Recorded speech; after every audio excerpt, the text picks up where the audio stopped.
Dek, the traditional mole tattoo of Kurdish women, is fading in practice as modern beauty trends and tattoos dominate.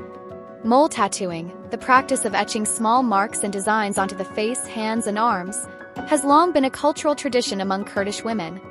Though men occasionally took part, women were its main bearers, and for centuries the practice symbolized beauty, identity, and even spiritual protection.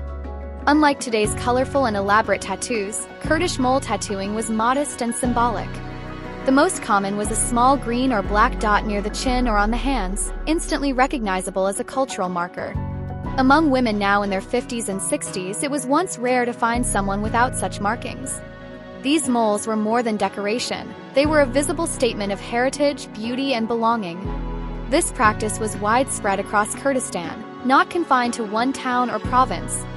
Young girls would often seek out women skilled in mole tattooing, who gained reputation in their communities for their artistry. These tattooers, often elderly women, worked in homes rather than shops. Girls would gather in groups, making the experience both social and ceremonial. Procedure was simple but required skill. Leaves were burned to ash, mixed with goat or sheep milk, and left to mature into a thick black paste. A heated needle or thin piece of copper was then dipped into the mixture and used to puncture the skin. The wound would scab and heal, leaving behind a dark, permanent mole. Though painful, women considered the process an essential rite of passage. Mole placement varied widely and often carried meaning. Marks could be made between the eyebrows, on the chin, beside the lips, or near the eyes. Others appeared on the arms, chest, or even hidden parts of the body. In many cases, the location matched the woman's personal intention, declared before the tattooing began: beauty, fertility, protection, or prosperity. Tradition is deeply ancient, with historians tracing it back more than 10,000 years. It was particularly rooted among nomadic Kurds and Yazidis, and its symbolism appears tied to early religions, including Zoroastrianism and Mithraism. Common motifs, suns, stars, moons, snakes, and peacocks, suggest the tattoos once carried sacred significance linked to nature, fertility, and the cosmos. Beyond spirituality, mole tattoos were also believed to protect against the evil eye, ward off disease, and bring longevity or good fortune.